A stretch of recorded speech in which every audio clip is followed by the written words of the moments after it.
Hey, welcome to Audio Listeners. We're all about breaking down the best ideas from great books. Want to learn from all those amazing books out there, but you just can't find the time? That's exactly what we do. We pull the key ideas from the best books on growth and motivation. So you can boost your personal growth, gain powerful knowledge, and find that daily motivation for free. Here's the cool part.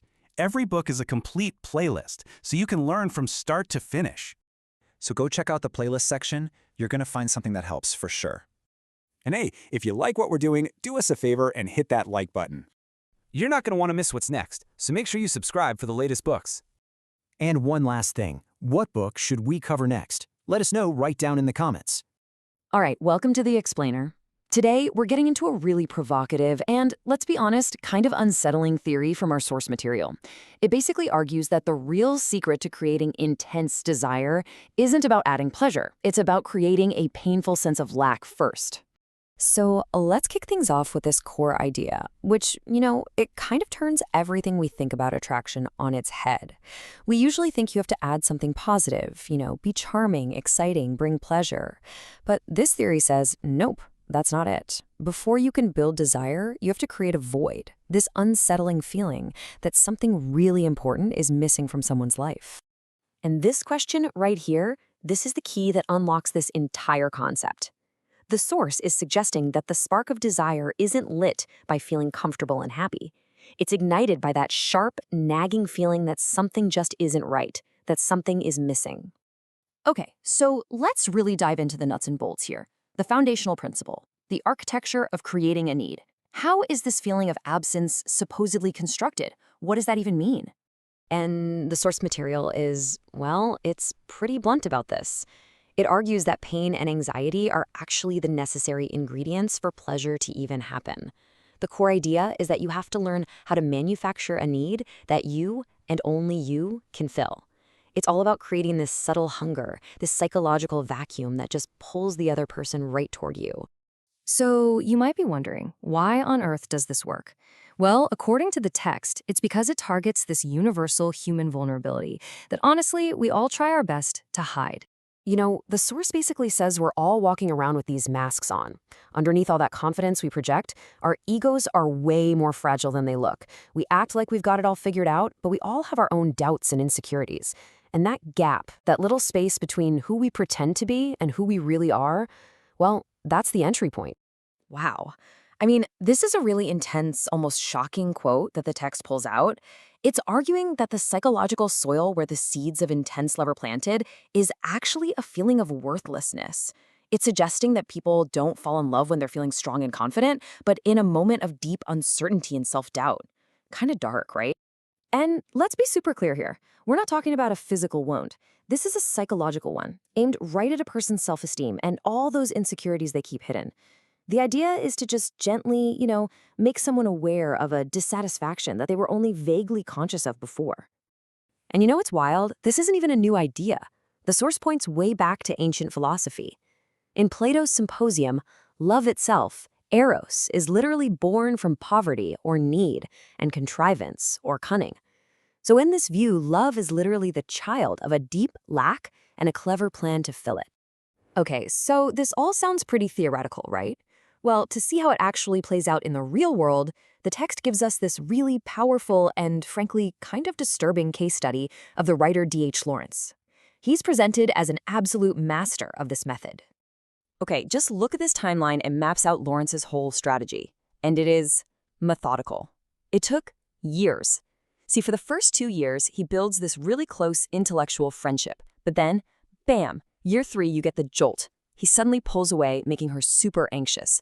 Then he spends the next 2 years criticizing her, making her doubt herself even more. It's only in year 6, after he's carefully constructed this deep wound of inadequacy, that he comes back and offers himself as the cure. And get this. This wasn't a one-off thing. The source shows that Lawrence used this exact same pattern over and over on both men and women. He'd get close, figure out their deepest insecurity, and then just strike it like a nerve. And the confusion and self-doubt that followed, it made them weirdly dependent on him, drawn to him. So this isn't just about one guy, this writer D.H. Lawrence. The source actually pulls up examples from all over history that show this exact same principle being used in totally different ways. This table is awesome because it shows just how flexible this whole idea is. Take Cleopatra, for example. She didn't use the same trick on everyone. For Julius Caesar, a guy obsessed with his own greatness, she just kind of hinted that he was quite on Alexander the Great's level. Ouch. But for Mark Antony, she targeted his boring Roman background and made it seem totally dull compared to all the exotic pleasures of Egypt. The legendary Don Juan, he targeted simple boredom. In every single case, the strategy is the same. Find a specific lack and then turn up the volume on it. But it doesn't stop with personal relationships. The source argues you can scale this whole thing up, like to seduce an entire country. And the go-to example here is John F. Kennedy's 1960 campaign. Think about it. He didn't run on how great and prosperous the 1950s were. No, instead, he framed that decade as a time of conformity, of lost ideals, lost adventure. He basically created a collective sense of lack, a feeling that America had lost its way, and then he presented himself and his new frontier as the exciting, thrilling solution. All right, so we've seen the theory, we've seen the examples. Let's boil this all down into a clear, step-by-step game plan, just like it's laid out in the text. So, here's the 4-step playbook. Step 1, find the wound. You're looking for that hidden insecurity. Step 2, stir that discontent. Just poke at it a little. Step 3 is the jolt. That's the unexpected move that creates real anxiety. And only then, after all that, do you move to step 4, offering yourself up as the cure for the very emptiness you helped create. And to wrap this whole complex idea up in a neat little package, the source uses this really powerful, ancient metaphor, Cupid's arrow. I mean, really think about that for a second. An arrow isn't a hug. It's not a gentle caress. It's a wound. It pierces the skin, and it creates a pain, an ache that absolutely demands relief. According to this theory, that sharp pang of need is the true beginning of love. Before there can be desire, there has to be a wound. And so, that leaves us right here with this really provocative question about the whole nature of attraction. Is this all just a playbook for cruel manipulation? Or does it reveal an uncomfortable but maybe fundamental truth about what it takes to make someone truly want something, or someone? Thanks for watching. You ever find yourself in an argument, you've got all your facts lined up, you're making a perfect case, and the other person just digs their heels in even deeper? It's so frustrating, right? Well, what if the problem isn't your argument at all?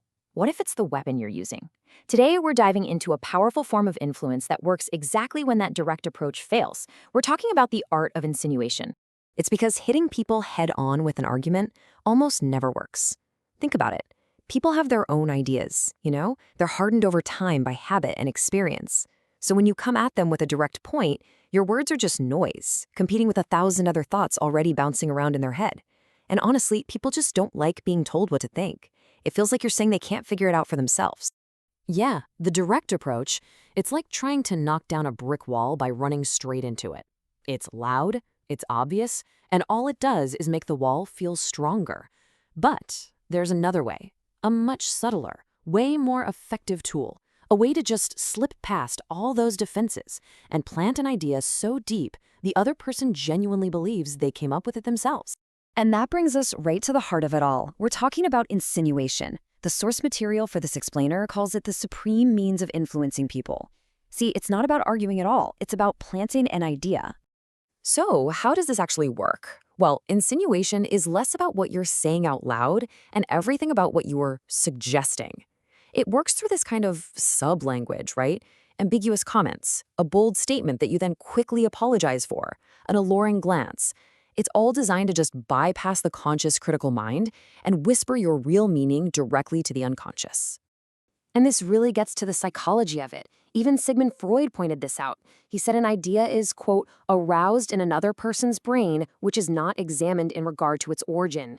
A suggestion, you see, isn't scrutinized like a command is. It just appears.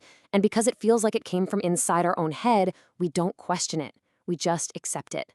And that is what makes it so unbelievably powerful.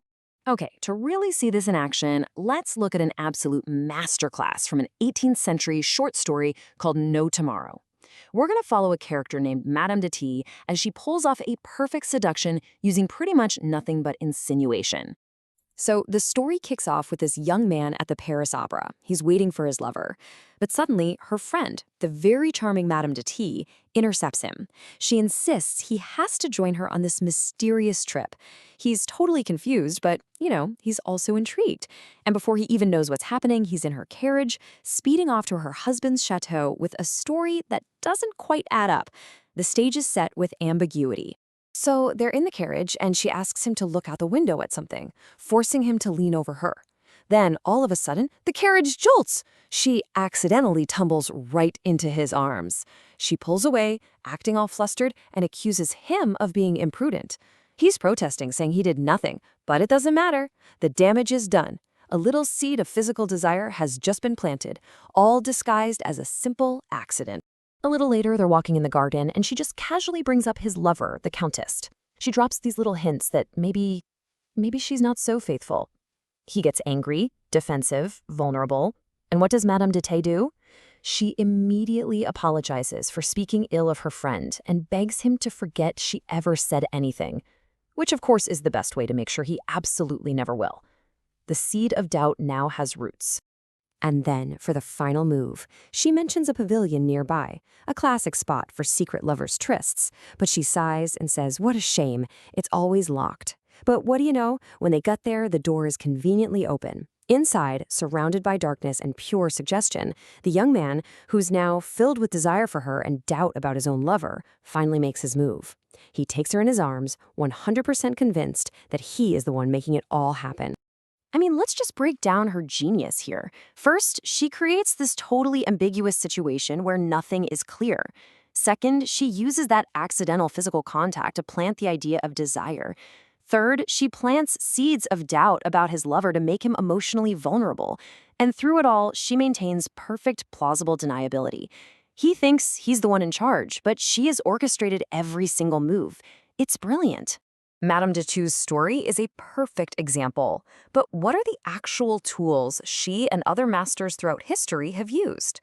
Well, let's open up the Insinuator's Toolkit and take a look inside. These are the big ones. And notice something they all have in common.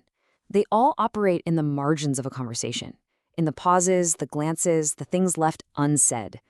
They're designed to work when a target is most relaxed or distracted, because the hints barely even register consciously. That's where their power comes from. They just slip in under the radar and get to work. Take the master of vagueness, Count Saint-Germain, this mysterious guy in the court of Louis XV. He never once, ever claimed to have the elixir of life. No way. Instead, he just dropped these vague little hints, maybe mention knowing some historical figure who died centuries ago, as if they just had lunch yesterday. He let the court's imagination do all the work. He made them connect the dots until people were practically begging him for secrets he never even claimed to have. Or what about the master of the slip, Napoleon Bonaparte? He wanted a strategic marriage with the Tsar of Russia's sister, but asking for it directly would have been a huge sign of weakness. So what did he do? He used accidental slips of the tongue. He'd sigh about needing an heir, or let it slip that his wife couldn't have children. Then he'd quickly change the subject. And sure enough, before long, the Tsar was proposing the marriage alliance to him, thinking it was his own brilliant idea. Napoleon got exactly what he wanted. But it's not just about what you say. Sometimes it's about what you don't say.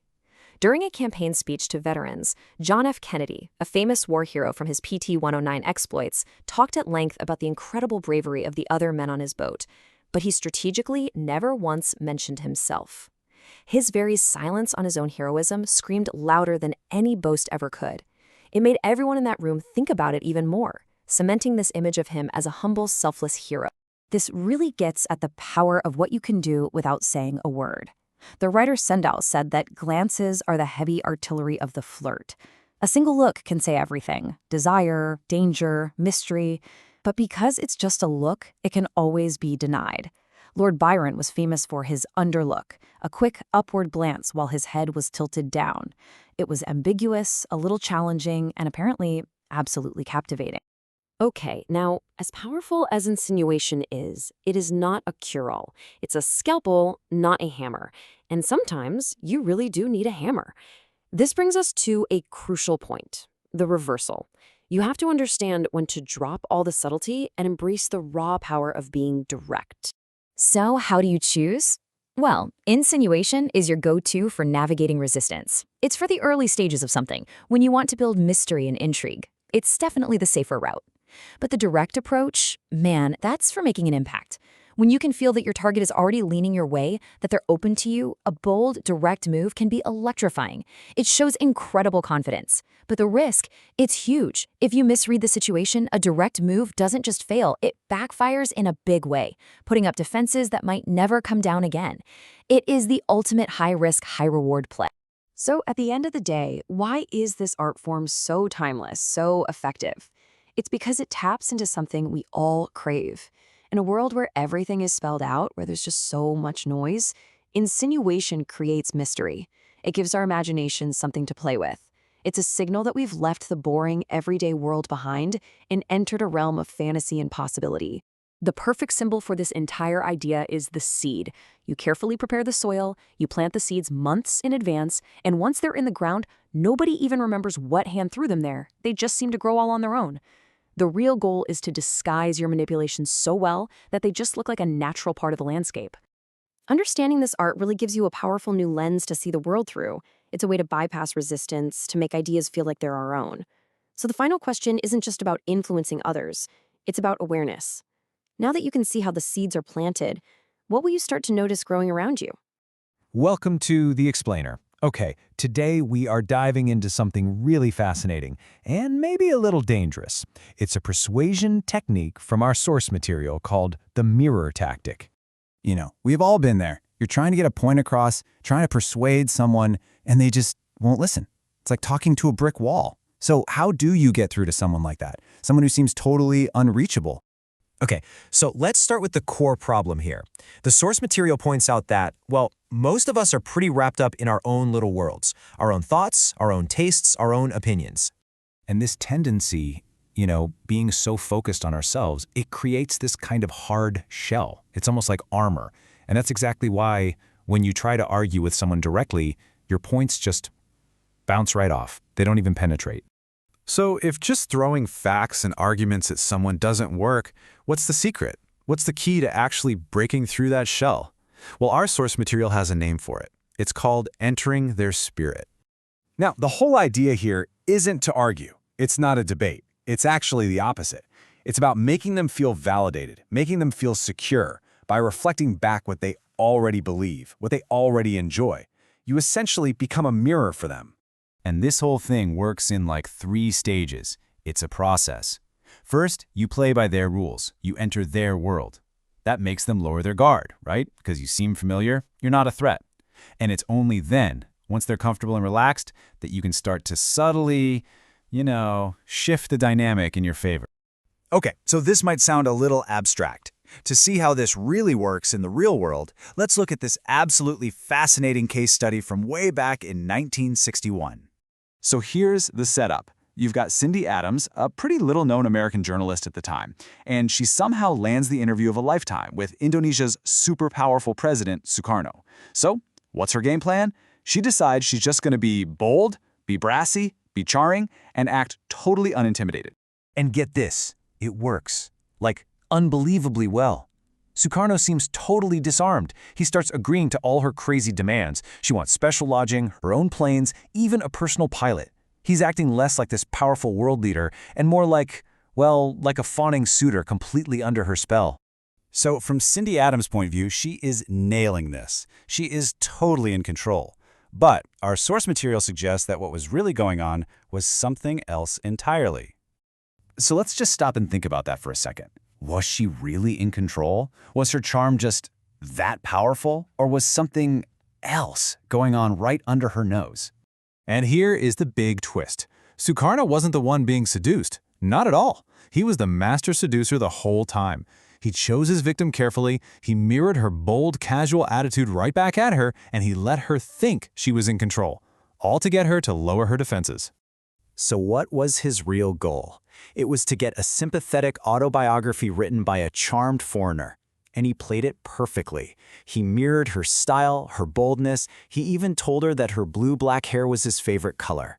He did all of this to make her feel safe, to make her feel powerful. And you know what? He got exactly what he wanted. Okay, so you can see how powerful this tactic is, and it's so much more than just simple imitation, right? So let's really break down the key principles of entering their spirit. You know, there's this quote from a famous seductress, Ninon de l'Enclos, that just hits the nail on the head. She basically said that people aren't at ease except with those who, well, enter into their spirit. You make them comfortable by meeting them on their own turf. And this tactic is incredibly versatile. You can mirror someone's deepest values, their morals, to create this really powerful bond.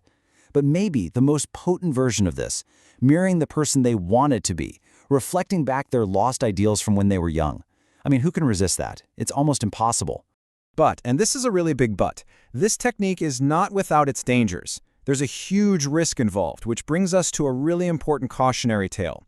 So there was this poet, Rainer Maria Rilke, and when he met the brilliant writer Lou Andreas Salome, he fell hard, and he used the mirror tactic perfectly. He dove right into her world, her intellectual life, her spiritual beliefs. He even learned Russian just because she was fascinated by the culture. And at first, she was totally charmed. But he took it way too far. His mirroring wasn't a tactic anymore, it was his whole personality. It became slavish, almost desperate. And she eventually saw that he had no real identity of his own, and she was completely repelled by it. She broke things off.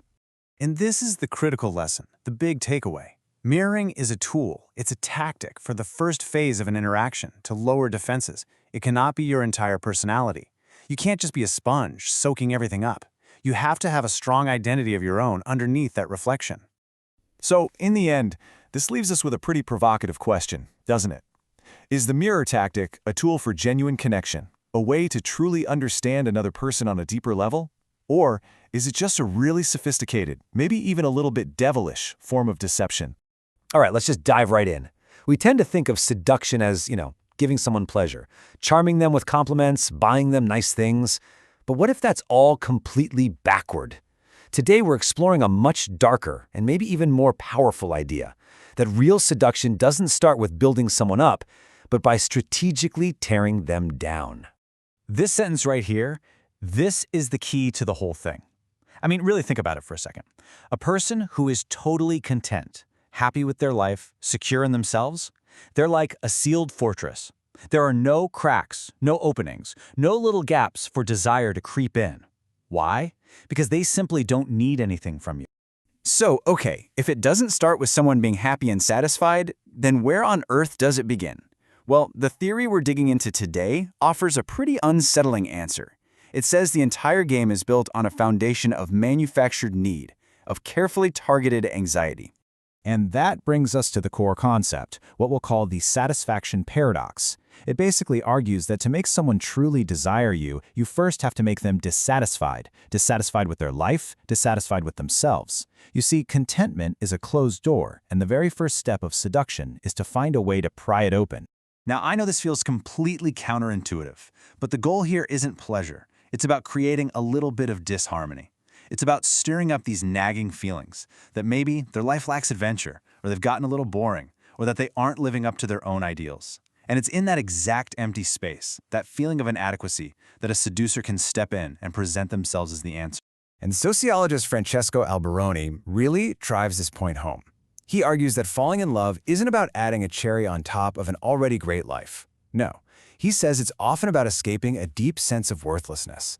It's that feeling of having nothing of value that creates this desperate hunger for someone else to come along and fill that massive void. Okay, so all of this sounds pretty theoretical. To see how this actually works in the real world, let's look at a fascinating and, frankly, pretty disturbing case study, the famous writer D.H. Lawrence. Because as it turns out, he was a stone-cold master of this exact technique. So the story starts out looking pretty normal. Lawrence and a woman named Jessie Chambers were intellectual buddies. They had this comfortable bond. They were both into books. Jessie was a bit shy, and Lawrence kind of enjoyed drawing her out of her shell. By all accounts, it was just a typical, close friendship. And then, bam, everything changed. Just out of nowhere, Lawrence gets cold, distant. He starts planting these little seeds of doubt in Jessie's mind. All these questions she'd never even thought to ask herself about her future, about her chances of getting married, they suddenly become these huge sources of anxiety, all of it manufactured by him. And just listen to how targeted his criticism was. He zeroed in on what he knew was her insecurity, that she was more intellectual than physical, and he twisted it into this fundamental flaw. He even compared her to a nun. This wasn't just some random insult. It was a precise, psychological jab designed specifically to create that wound. And this wasn't just a one-time thing. Oh no. As you can see on this timeline, it was a calculated campaign. In 1906, he plants the doubt. Then he starts this devastating cycle. He's cruel and critical, and then he follows it up with affectionate letters. Back and forth, back and forth. Then, at Christmas, after giving her the cold shoulder, he suddenly proposes, catching her when she's most vulnerable. This pattern went on until she finally left him in 1912, but by then, the damage was done. She stayed obsessed with him for the rest of her life. So what was Lawrence really doing here? This wasn't just him being emotionally unstable. This was a repeatable, almost scientific method for creating emotional dependency. Let's decode it. The formal name for this technique is opening a wound. And the logic is chillingly simple. You can't fill a space that doesn't exist, so you have to create the empty space first. By making someone feel inadequate, anxious, or incomplete, you create a need, a wound, that only you, the person who created it, can heal. We can break his whole method down into 3 distinct steps. Step 1. Establish intimacy. You start with friendship. You share secrets. You learn all of their vulnerabilities. Step 2. Create self-doubt. You launch a sudden, brutally accurate criticism that you know will hit a nerve. And finally, step 3. Offer the solution. After you've made them feel weak, you return as the charming, strong figure who can fill that brand new emptiness you just created. It's a devastatingly effective sequence. Now, Lawrence was far from the only one to use this technique. In fact, once you know what to look for, you start to see this pattern everywhere, all throughout history, from ancient queens all the way to modern politicians. Just take Cleopatra. She was a master at tailoring the attack. For Julius Caesar, a guy who was deeply insecure about his own legacy, she kept bringing up tales of Alexander the Great, just to make Caesar feel second best. But for Mark Antony, who was afraid of being seen as crude, she used a totally different tactic. She showed off all these sophisticated Egyptian pleasures that made his Roman life seem dull and boring. In both cases, she found the specific wound and just pressed on it. And this same principle can be used to seduce an entire nation. In 1960, John F. Kennedy didn't run a campaign on how great America already was. Instead, he framed the 1950s as a time of safe mediocrity, conformity, of lost ideals. He created a national feeling of discontent, a sense that something was missing. And then he presented himself and his new frontier as the exciting solution. So this all brings us to the final, crucial question. Why is this dark strategy so incredibly effective? The answer, it turns out, lies deep in our shared human psychology. The simple truth is, nobody is perfectly satisfied. We all project way more confidence than we actually feel. Underneath that mask, most of us carry around this quiet sense of insecurity, this feeling that something is missing in our lives. A master seducer understands this. They don't see the confident exterior. They see that universal feeling of incompleteness underneath, and that is the vulnerability they exploit. And this idea, it's not new. Plato's Symposium gave us this powerful metaphor for it thousands of years ago. Eros, the god of love, wasn't born from beauty or plenty. His mother was poverty, representing need, and his father was contrivance, representing cunning. It's this brilliant illustration that love itself is born from a sense of lack, and the cunning required to fulfill that lack. And this is the perfect symbol to end on. We always think of Cupid's arrow as something sweet and lovely, but it's not. An arrow pierces the flesh. It creates pain, a literal wound. The desire it inspires isn't for pleasure. It's actually a hunger for relief from that ache. Before there can be desire, there must first be a wound. So that's the blueprint, the architecture of need. It's a disquieting way to view the world for sure, but an incredibly powerful one. So the question for you is, now that you can recognize this design, where are you going to start to see it being built? In advertising? In politics? Or maybe even a little closer to home? You've been there, right?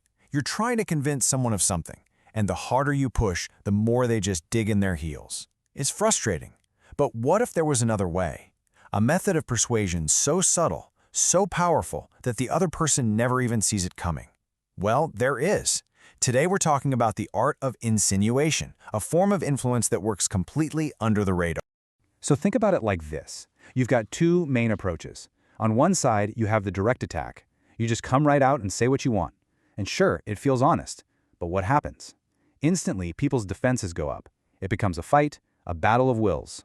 But then there's the art of insinuation. It's totally different. It doesn't push. Instead, it just plants an idea so quiet that it takes root and grows, and pretty soon the other person is convinced it was their idea all along. And that's really the secret sauce here.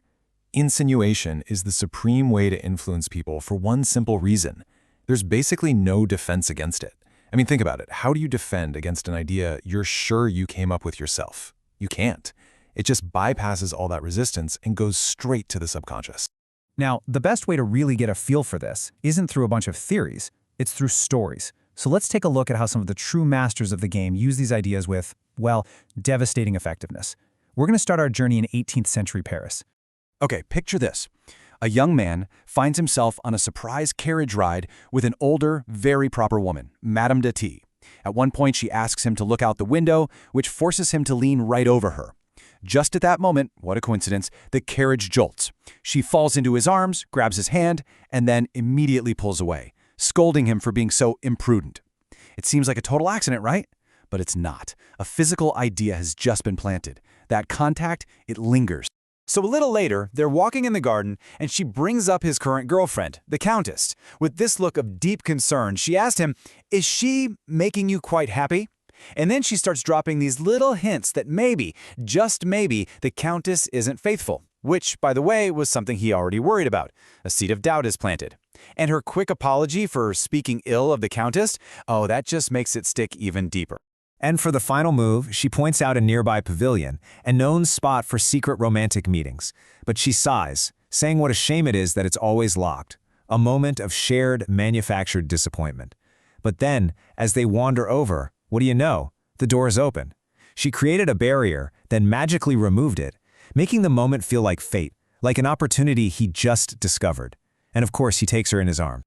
Her genius here is just incredible when you break it down. Every single move was calculated. The accidental touch, those words of concern, the conveniently unlocked door, it was all designed to make him feel like he was the one in charge, the one pursuing her. Her little comment, "If you promise to be good," could mean literally anything. He thought he was in control, but he was just following a script she had already written for him. And look, this isn't just for seduction, not at all. Fast forward to 1807. Napoleon desperately needs an alliance with Russia, both political and through marriage, but instead of demanding it, he insinuates. In his conversations with Tsar Alexander, he'd let an apparent slip of the tongue reveal that his wife couldn't have children. He'd sigh about his own desire for an heir. He'd drop these vague hints about the shared destiny of their two great nations. And within weeks, it was the Tsar himself proposing the exact treaty and marriage alliance that Napoleon wanted all along, absolutely convinced it was his own brilliant idea. Okay, so we've seen how this stuff works in the real world. Now let's open up the toolkit, let's break down the actual techniques these masters use to create this incredibly powerful sublanguage, the one that works just beneath the surface of everyday conversation.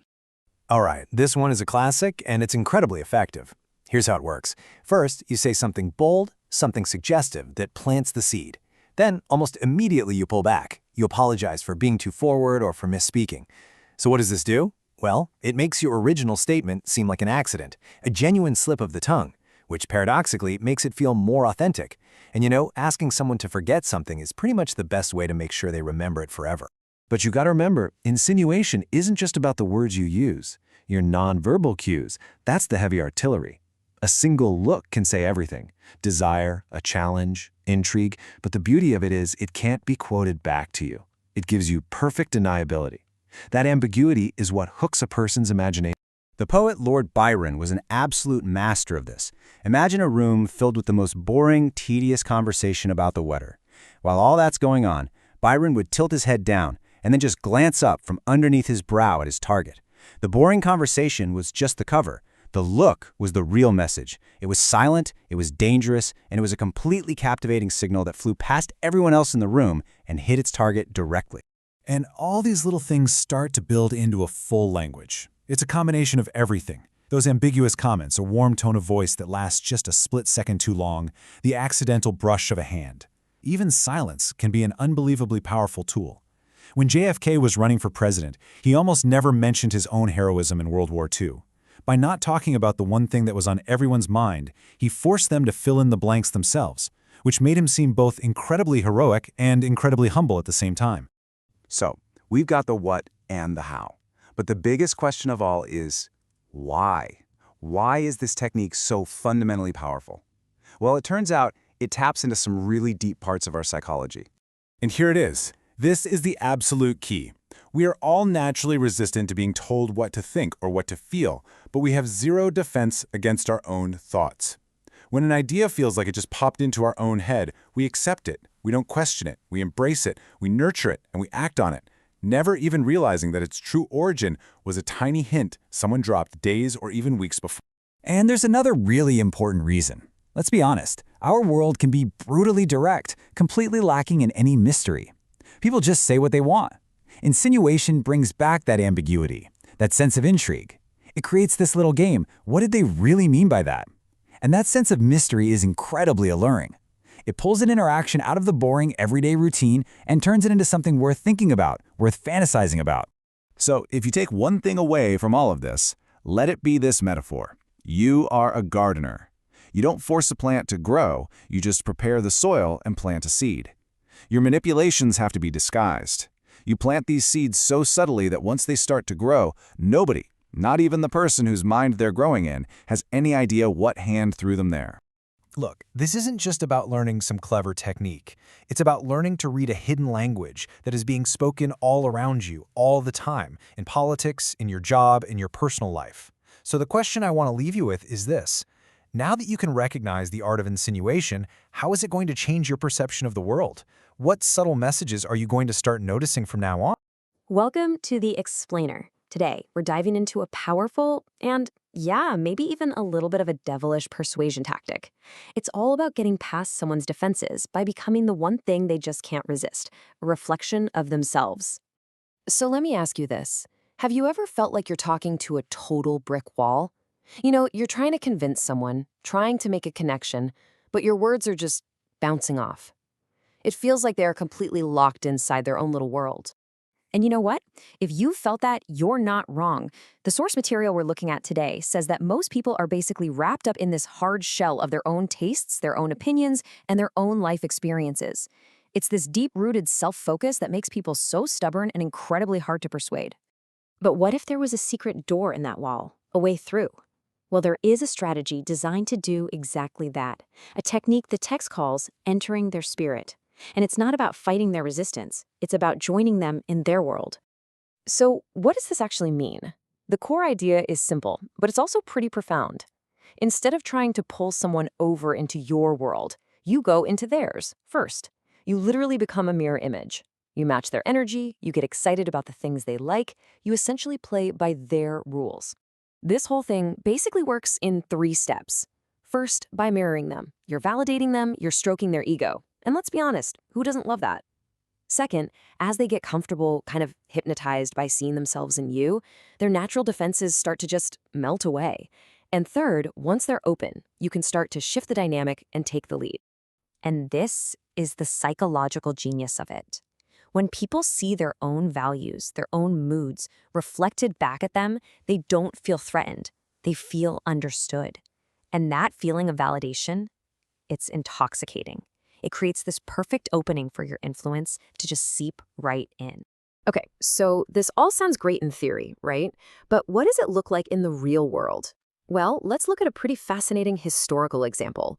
This isn't just talk, it's a strategy that's been used at the highest levels of power.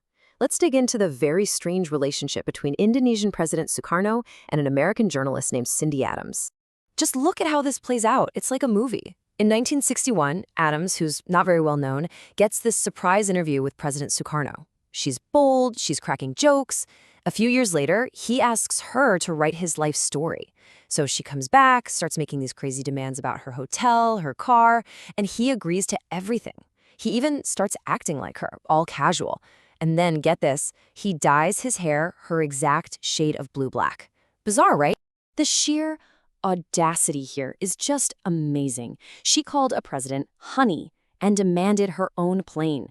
She genuinely believed that she was dominating this powerful man, that her whole straight-talking thing had put her in complete control. She saw him agreeing to everything and thought, wow, I've got him wrapped around my finger. And this, of course, brings us to the million-dollar question at the heart of this whole story. Was this gutsy American journalist really bending a world leader to her will? Or was something way more subtle going on here?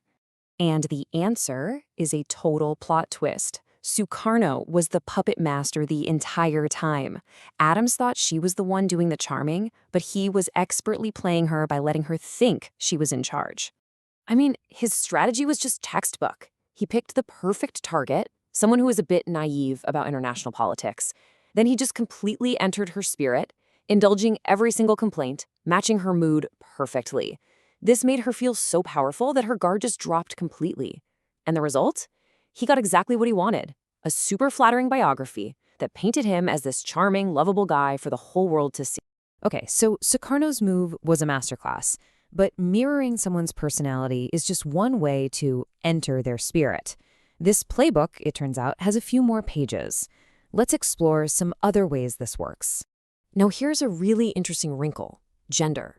The source suggests that people who can kind of blend masculine and feminine qualities are especially good at this. So for instance, a man who has a softer, more receptive side might seem way less aggressive and more relatable to a woman. And on the flip side, a woman who's into things traditionally seen as masculine, like politics or philosophy, can build this mental connection that goes way beyond just physical attraction. And you can get even more targeted. As this table shows, you can mirror someone's deeply held values, like a scoundrel pretending to be super religious. You can mirror their culture, the way Josephine Baker basically became French to win over Paris. You can tap into their hidden insecurities, or maybe most powerfully of all, you can mirror the ideals they once had. You know, the person they always dreamed of becoming. But, and this is a really big but, this is a delicate game. It's like walking a tightrope. This powerful technique comes with a huge risk, a point where the whole thing can just backfire spectacularly. And for a perfect example of what not to do, we have the story of the famous poet Rainer Maria Rilke and the writer Lou Andrus Salome. Rilke fell head over heels for her and started mirroring her with this all-consuming, intense energy.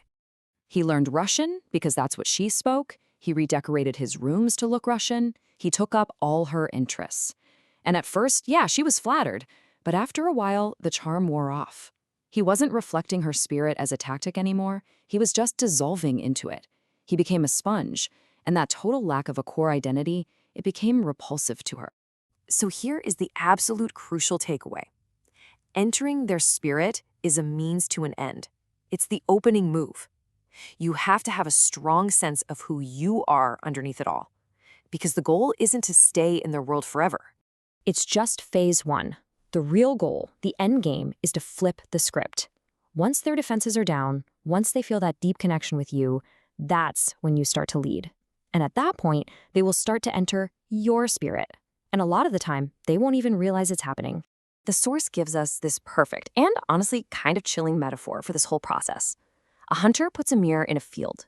A little bird, a lark, sees its reflection, and it gets mesmerized. It thinks it's seeing another bird doing this beautiful dance, and in that self-absorbed trance, it is completely oblivious to the hunter's net closing in around it.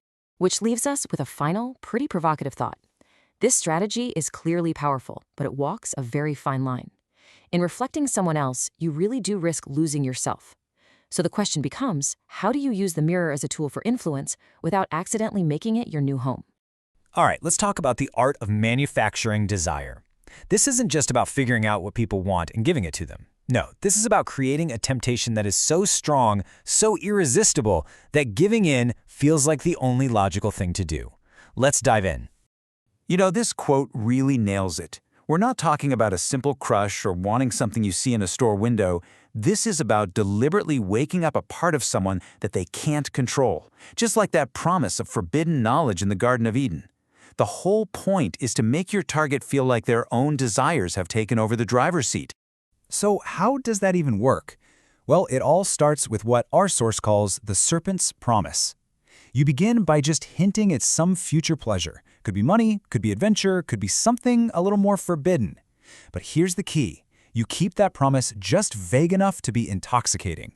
And the psychology behind this is just brilliant. See, you're not actually giving them a map to get what they want. Instead, you're just planting a little seed of a fantasy, a possibility they might not even thought of yet, and you position yourself as the only guide who can get them there. Okay, to really see how this plays out, we've got to look at this incredible story. It's about the legendary seducer Don Juan and a truly shocking run-in he has with a woman from his past, a showgirl named Cristita. So, picture this. Don Juan, a guy who has had his pick of countless women, is just strolling through a park, and then he sees her, Cristita, a woman he barely remembers, just another fleeting conquest he cast aside years ago. But this time, something is very, very different. The hunter is about to become the hunted. And right here, this is where the real temptation begins. Because she's not the woman he left behind. She's completely transformed. She's rich, she's stylish, she has a child. And Don Juan's mind just starts spinning. Is that child his? Who is this husband? How on earth did she pull this off? His curiosity is on fire, and with it, a desire he thought was long dead. And just like that, the tables are completely turned. Don Juan, the man who never had to chase anyone, is now the one begging for attention. He's consumed by the mystery of Cristita. That old guilt, mixed with this new lust, creates an obsession. He has to have her back. Now, Cristita's strategy here is just masterful. She doesn't give in easily. She builds this wall of resistance. First, she acts like she doesn't even see him. Then she flat out refuses his letters. When she finally agrees to meet, it's just to tell him to get lost. Every single rejection just throws more fuel on the fire of his obsession. It makes her seem totally unattainable. So after pushing him right to the edge, she finally gives in. But look at this condition. This isn't some secret escape in the middle of the night. Oh no, this is a bold, public statement. He has to come claim her from her palace, in broad daylight for the whole world to see. For Don Juan, this is it. This is the ultimate victory, and he agrees without a second thought. And then comes the twist. He gets to the palace, he asks for the lady of the house, and he finds nothing. The woman at the door points him to the poor tenants' quarters out back. And there she is, Cristita. The fancy clothes, the wealth, the husband, the child. It was all an elaborate, beautifully constructed lie. So how in the world was this illusion so powerful? To get that, we have to break down the psychology behind Cristita's incredible power move. Okay, here's the whole thing in a nutshell. Don Juan wasn't chasing Cristita, the person. He was chasing the idea of her. In his mind, she was the ultimate forbidden fruit, married, rich, owned by another man. But in reality, she was single, poor, and totally available. She just understood that for a guy like him, being available was a total turnoff. And that is the absolute core of it. She found his fatal flaw. For a man like Don Juan, who got everything he wanted so easily, the only thing left that was truly exciting was the challenge of something forbidden. You know the saying, the grass is always greener on the other side? Well, it's more like the fence is what makes the grass look so good in the first place. Oscar Wilde hit the nail on the head with this one. When you try to resist temptation, it creates this tension inside you that just gets bigger and bigger until it's exhausting. Cristita built that tension in Don Juan to such an insane level that winning her back, no matter the cost, felt like the only possible way to get some relief. So Cristita's plan wasn't just some clever one-off trick. It actually gives us a universal blueprint for creating temptation. So let's break down the keys to making this work. It really all comes down to 3 basic steps. First, you have to find their weakness. For Don Juan, it was his ego, his need for the unattainable. Second, you dangle the prize. Cristita's new life was that glittering prize. And third, and this is crucial, you create barriers. Her constant no made her the ultimate challenge to be conquered. Now, back in the day, social barriers like class or marriage did all the work for you. But today, the source argues these barriers have to be psychological. I mean, think about it. How many times have you heard someone say, "Oh, the timing is just bad," or "My heart belongs to someone else"? It has the exact same effect. You suddenly become a puzzle they need to solve, a prize they have to win. So where do you find a weakness like that? Well, the source suggests it's usually hiding in some unfulfilled part of a person's life, that piece of them that never really grew up. It's that hunger for adventure, that desire for fame, that repressed dream. Think about Napoleon. He didn't motivate his starving soldiers with promises of food. He tempted them with visions of glory and riches in Italy. He tapped into something much deeper. And here's the absolute genius of the whole thing. By making the other person do all the chasing, the seduction doesn't even feel like a seduction. They think it's their idea. They believe they're the one in control, which is the perfect cover for the fact that they're the one being played. Okay, to bring this all home, let's connect everything we've talked about to one of the most powerful symbols of temptation in all of human history. It's all about the apple, right? The apple wasn't just a piece of fruit. It was tempting precisely because it was forbidden. You see it, you're told you absolutely cannot have it, and suddenly it's the only thing in the entire garden you can think about. The only way to get rid of that tension is to just give in and take a bite. And this brings us to a really powerful idea from our source material.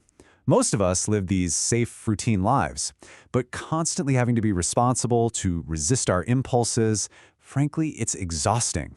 Deep down, a lot of people are tired of saying no. They are secretly just waiting for a temptation strong enough to finally give them permission to say yes. John Dryden called opportunity a strong seducer, and that is exactly right. This isn't about creating desire out of thin air, it's about creating the perfect moment, the perfect opportunity for a desire that was already there to finally come to the surface. You're not forcing the door open, you're just unlocking it. So this all leaves us with a really big question, doesn't it? Our lives are this constant tug-of-war between the comfort of security and the thrill of release. One keeps us safe, but the other one offers adventure. So I'll leave you with this to think about. At the end of the day, which of those two forces do people really, truly desire more?